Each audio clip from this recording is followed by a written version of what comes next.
What's up, fuckers? It's been a while since I've done gaming-related videos. It's just 'cause I haven't been gaming too much lately with my busy schedule and all. But I'm gonna try and put more of these videos out there. I wanna try and see if I can catch up to review Resident Evil 3, the remake, and Doom Eternal in the future. Right now, I wanna get this quick review of Resident Evil 2 out of the way, just to get my quick thoughts out there, and yeah, let's get started. So in a time where nostalgia has basically become a point to basically release half-assed, unnecessary quote-unquote remasters and remakes, which are basically just updated versions of older games, it's nice to see an actual remake of an old classic. It's already been said by many, but this is now the benchmark for remaking old games. Resident Evil 2 completely reshapes and refines the older games and retools the game for a more modern audience, while keeping true to the Resident Evil formula, and acting more as a homage to Resident Evil 2 instead of completely trying to replace it. Now, one thing I gotta give Capcom credit for is not listening to a lot of these faggot, overly nostalgic Resident Evil fans that wanted tank controls for the remake. Like, seriously, who the hell wants to use tank controls in this day and age? Like, seriously, they make no sense and are an unintuitive control scheme. Since in the Resident Evil 2 remake, they made the alternate controls so that when you change the camera, you will go forward by holding the stick. So you will not move unintentionally as soon as the camera changes, and that gives you the time to readjust the stick. So you can't tell me that moving by the character's perspective is a better solution. It just feels unnatural and confusing. Like, when I hear people say, "Oh, you shouldn't use modern controls because they make the game a lot easier," it just makes me realize that we are talking about shitty games here.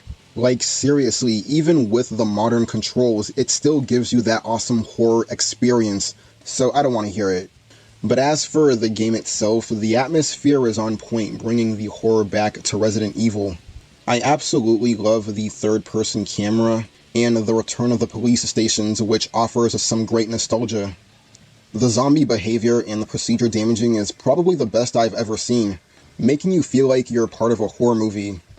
Plus, the 4 main campaigns offers some additional replayability, although a person may probably find a favorite among the arrangements.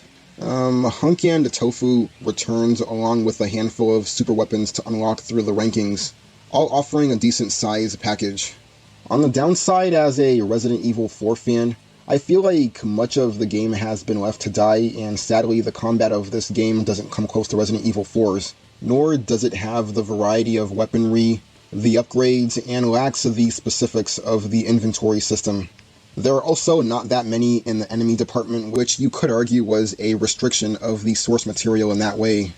But I feel like there was room for a few additions. On top of this, Mr. X's behavior can be irritating at times, rather than horrific. Once you learn his rules, then there are times you're just running around trying to get things done, and he's just wasting time rather than feeling like a threat.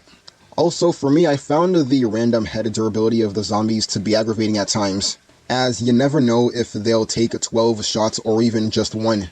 So, pretty much the optimum way to deal with most of the enemies is to actually, well, run away, which doesn't really suit my playstyle, cause I just want to kill motherfuckers left and right. But, those are my only negatives about the game.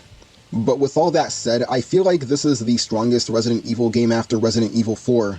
This definitely beats the original and all the other Resident Evil games in my view.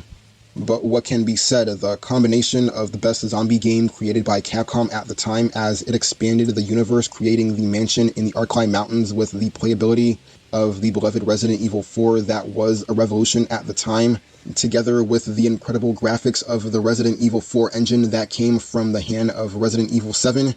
This resulted in a jewel for both the players of the 90s and new players who had not given an opportunity of the original title by the dated graphics or those shitty tank controls of gameplay of 1998. Keeping in mind, this is more of a reimagining than a remake is appreciated, since they gave a touch of realism to different situations that in the original felt forced and simplistic. But it was understandable by the limitations of the consoles at the time. I'm very comfortable with it, and if you haven't played it, then you should. But yeah, I pretty much love the character and stage designs, etc. The voice acting is pretty amazing, which gets me more into the gameplay. The gaming movement combat is simple but makes sense and creates a fun, enjoyable value. And it's an awesome remake. And it also reminds me of a 90s retro game that is unrealistic, but more fun than the 2000s realistic games. Pretty much all they needed to do was listen to the fans, and they did.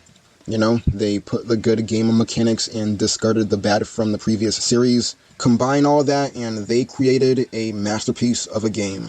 And that's pretty much my review of the remake of Resident Evil 2. Let me know what you think down below. But anyways, fuckers, I'm out of here. Later.